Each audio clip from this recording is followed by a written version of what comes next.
وَاقْصِدْ فِي مَشْيِكَ وَاغْضُضْ مِنْ صَوْتِكَ، قرآن ہمیں کہتا ہے کہ میانہ چال چل،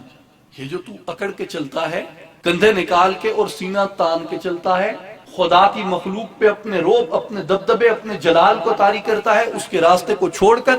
غلط القاب کے ساتھ، گالی کے ساتھ، غلیظ لفظوں کے ساتھ اپنے بھائیوں، اپنے بزرگوں، اپنے رشتہ داروں، اپنے دوستوں اور اپنے دشمنوں کو مخاطب کرتا ہے۔ قرآن نے ہمیں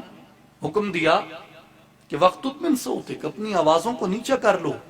مفسرین کرام فرماتے ہیں کہ آوازیں نیچی کرنے سے دو باتیں مراد ہیں، ایک تو یہ کہ لوگوں کے ساتھ بات کرتے ہوئے حد ادب کو سامنے رکھو، آواز پست رکھو کہ تمہاری آواز سے تکبر کی بو نہ آئے، اور دوسرا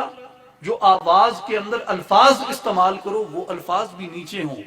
ایسے الفاظ نہ ہوں کہ جن سے فرعونیت ٹپکے، ایسے الفاظ نہ ہوں جن سے شیطانیت ٹپکے، ایسے الفاظ ہوں جو عاجزی کے اوپر منحصر ہوں، جو تیری طاقت، تیری قوت، تیری قدرت کی بجائے تیرے خالق کی طاقت، تیرے خالق کی قدرت اور تیرے خالق کی قوت کا اظہار کریں، کیونکہ قوی تو نہیں ہے،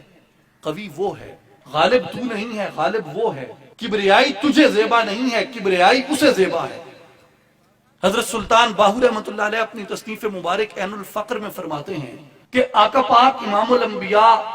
رحمت للعالمین محمد الرسول اللہ صلی اللہ علیہ وسلم جب معراج پہ تشریف لے گئے اور اللہ کی بارگاہ میں حاضر ہوئے تو اللہ تعالیٰ نے فرمایا کہ اے محبوب صلی اللہ علیہ وسلم، دوست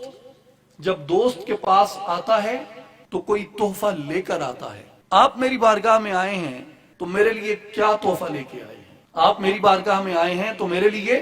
کیا تحفہ لے کے آئے ہیں؟ آقا پاک صلی اللہ علیہ وسلم عرض کرتے ہیں کہ الہ العالمین، میں تیری بارگاہ میں وہ تحفہ لے کے آیا ہوں جو تیری بارگاہ میں نہیں ہے۔ اللہ تعالیٰ نے فرمایا کہ میں کائنات کا خالق ہوں، میں کائنات کا مالک ہوں، ان اللہ علی کل شیء قدیر، میں قادر مطلق ہوں۔ ایسی کون سی بات ہے، ایسی کون سی چیز ہے جو میری بارگاہ کے اندر دستیاب نہیں؟ آقا پاک نے عرض کی الہ العالمین، تیری بارگاہ میں کبریائی ہی کبریائی ہے، تیری بارگاہ میں بڑائی ہی بڑائی ہے، میں تیری بارگاہ میں عاجزی کا تحفہ لے کے آیا۔ تو جو عاجزی ہے یہ سنت انبیاء ہے، یہ سنت محمد الرسول اللہ صلی اللہ علیہ وسلم۔